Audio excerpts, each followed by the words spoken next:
राधे राधे प्रियजनों।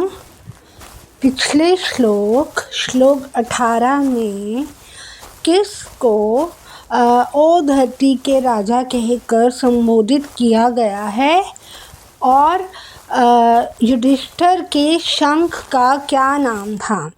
इसका जवाब आप मुझे कमेंट बॉक्स में दे सकते हैं और जिसका कमेंट सबसे अच्छा होगा मैं उसके कमेंट को पिन करूंगी। तो चलिए आगे बढ़ते हैं।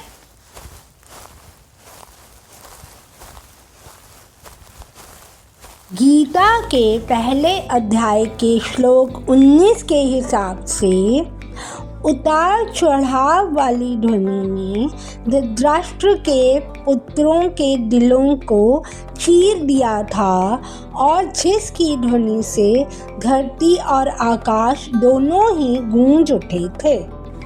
14वें अध्याय से लेकर संजय ने धृतराष्ट्र को पांडवों की सेना का विशेष विवरण दिया और वह मन में ये बात लाने में कोई कसर नहीं छोड़ा था कि धृतराष्ट्र को पांडवों की सेना की श्रेष्ठता के बारे में पता है।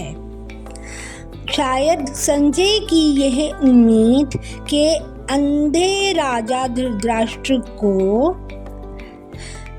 विनाश के अंत की समझ आ जाए, कम से कम इस भ्रातृ हत्या युद्ध का अंत करने का आदेश दे दे।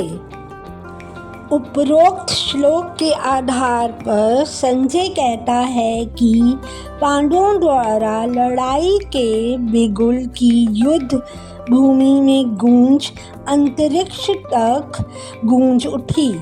संजय की अति इंद्रिय दृष्टि पांडु के इस उत्साहपूर्ण उत्तर को देखकर कौरवों के चेहरे की प्रतिक्रिया को भांप गई थी। इस श्लोक की तुलना श्लोक 13 से की जा सकती है, जहां संजय ने कौरवों की चुनौती का वर्णन किया है।